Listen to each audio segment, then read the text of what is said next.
محمد شوقي مدير الكرة بالنادي الاهلي يدرس جدية مضاعفة مكافآت المباريات المقبلة للاعبين وخصوصا مباراتي الزمالك وبيراميدز لتحفيز اللاعبين بشكل كبير لتحقيق الانتصار على اهم منافسي الفريق على اللقب في الفترة المقبلة. وفقا لموقع سبورت 7 المغربي لوكيل يحيى عطية الله، الاهلي حتى الان لم يقرر تفعيل بند شراء يحيى عطية الله من سوتش الروسي. اللاعب يمتلك عروض خارجية ولا يوجد اي مفاوضات مع الوداد المغربي. رغبة اللاعب هي الاستمرار مع النادي الاهلي، وهناك من يتحدث مع اللاعب للشوشرة على مسيرته مع النادي الأهلي. الجهاز الفني للأهلي منح اللاعبين راحة لمدة 48 ساعة قبل أيام قليلة من مباراة القمة ضد الزمالك، وبدأ فريق الأهلي هذه الراحة عقب مباراة طلائع الجيش ختام المرحلة الأولى من الدوري مساء الأربعاء.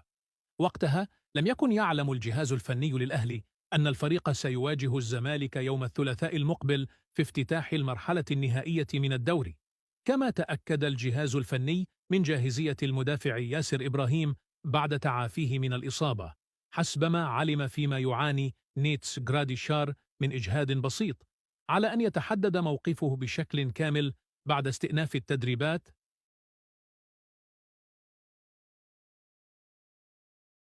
ده حمزة عبد الكريم ناشئ النادي الاهلي. اتمنى في كاس الرابطه اللاعب يكون هو المهاجم الاساسي ويلعب وياخد فرصه وسط اللعيبه الموجوده، وانا متاكد ان شاء الله انه هيثبت نفسه. حمزة محتاج يشتغل بدني على نفسه، وهو عنده مقومات انه يبقى مهاجم ممتاز بدنيا، طوله كويس وواضح ان جيناته ممتازه، مهاجم هداف وعنده قدرات كتيره لسه ما ظهرت، وغير ان هو هداف النادي الاهلي ومنتخب مصر للشباب. الاهلي بيفوز النهارده على طلائع الجيش بفوز مهم جدا بهدفين سجلهم المتالق جراديشار ثم مروان عطيه من ركله جزاء. كل مباراه جراديشار بيثبت انه صفقه رابحه للاهلي، ولاعب مختلف من لعيبه الشق الهجومي، بيتحرك كتير، كورته مميزه ومختلفه عن باقي زملائه، بيلعب بدماغه بشكل هايل وسريع بالاضافه للمساته الممتازه. اللاعب السلوفيني لو فضل بالاداء ده اعتقد مش هيكمل في الاهلي، وهيجي له عرض كويس في دوريات اوروبا زي الدوري التركي والفرنسي. وصنع الفرق من وقت ما انضم للمارد الاحمر في يناير، ولعب 8 مباريات سجل منهم 4 اهداف وصنع 4 اهداف، وده رقم ممتاز بمعدل مساهمه في كل مباراه. افضل 5 لاعبين مواهب في الدوري المصري: 5 محمد عبد الله لاعب النادي الاهلي، 4 محمد شحاته لاعب نادي الزمالك، 3 كريم الدبيس لاعب النادي الاهلي، 2 اسامه فيصل لاعب البنك الاهلي، وصاحب المركز الاول ابراهيم عادل لاعب بيراميدز. في لقطه مثيره للجدل التفاصيل فيها غير مفهومه، في لقطه امام عاشور وهو خارج من الملعب، القصه كلها ان كان في اداري من فرقه طلائع الجيش كان واقف وكان شغال يصرخ ويقول لامام عاشور اطلع بسرعه اطلع بسرعه يا عم، وبكل بساطه راح امام رد عليه بالاشاره دي، وجه طبعا محمد الشناوي استقبل اللاعب واحتوى الموقف.